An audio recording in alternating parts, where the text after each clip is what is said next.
Good day, sir, and my dear classmates. Now, let's continue discussing the different methods in scoring test and performance task.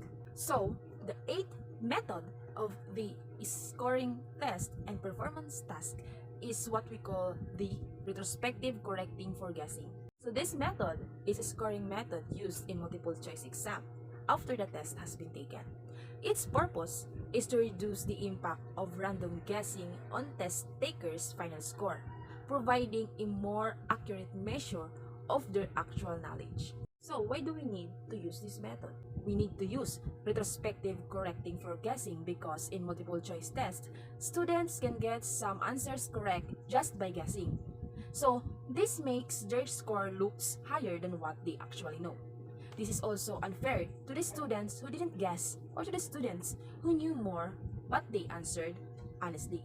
By applying this method, we subtract the estimated number of the lucky guesses, giving a more accurate and fair measure of the students' real knowledge. So, how does it work? The correction is based on how many answer choices there are for each question. The more choices, the lower the chance of guessing correctly. So here's the formula. DTP is the corrected or adjusted score. Letter R is the number of correct answers. Letter W is the number of wrong answers. Small letter K is the number of answer choices per question. And the number 1 represents the one correct answer out of all choices. For example, a student took a test with 4 choices per question. So the student's correct answer is 30 while the student's wrong answer is 20. Then let's apply the formula. DTP equals to the correct answer of the student is 30 minus the wrong answer of student is 20 over the number of choices per question is 4 minus 1. Now let's subtract 4 minus 1. And now we have 30 minus 20 over 3. And now let's divide 20 over 3. And now we have 30 minus 6.66. And we're going to subtract 30 minus 6.66. And now we have the final score, 23.33. So instead getting a raw score of 30, the corrected score becomes about 23.33. Again, this method is used to make test scores more accurate by correcting for lucky guesses. It's fairer because it reflects what students really knows, not what just they guessed. Next, the ninth method is the standard setting. Standard setting means process of deciding what test score mean. It's used to make sure that grading is fair, clear, and consistent, especially in multiple choice tests, essays, and performance tasks. Why do we need to do this kind of method? Because raw scores like 25 out of 40 doesn't explain how well a student performed. Standard setting helps teachers decide what counts as passing, what's an A, or what level a student is at, based on clear criteria. There are 2 types of standard settings. The first one is the norm reference. This compares the student's score to the performance of the other students. This focuses who did better than whom. For example, only 25% of students pass test. This is used to rank students or select top performers, for example, the scholarships and competitions. The second one is the criterion reference. This measures a student's score to a fixed standard decided ahead of time. This focused if the students meet the learning goal. This is used to measure how well students learn specific content or met the expectations. For example, is the algebra exam. If the math department looks at the past students' result and decides that the top 75% pass, then that's the norm reference.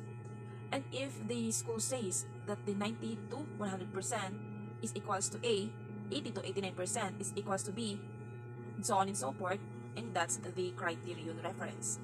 Again, standard setting helps teachers and school gives meaning to score.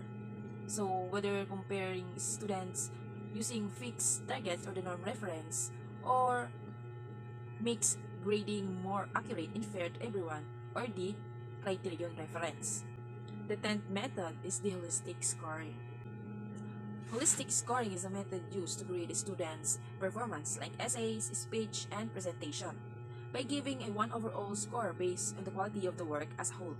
Instead of checking each part separately, it looks at everything together such as content, organization, clarity, and delivery.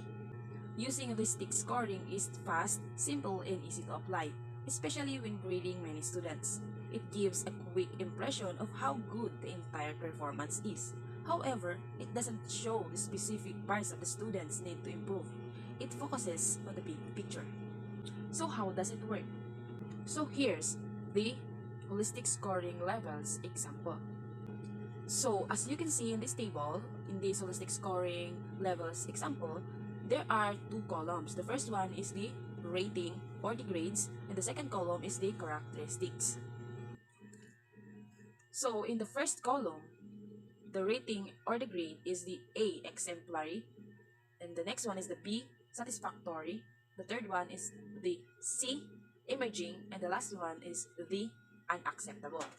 And the second column, as you can see, the characteristics of each rating or grades. For example, a student's talk is clear and mostly organized, but they rely too much on slides. Their performance still makes sense overall. They might receive a grade B or satisfactory. Even with some mistakes, their performance impression is still good. In short, holistic scoring gives one total score based on the full performance. It's great for grading and it works when the teacher wants to judge the work as a whole, not by individual parts. The 11th method is the analytic scoring. Analytic scoring means giving points in each part of the task.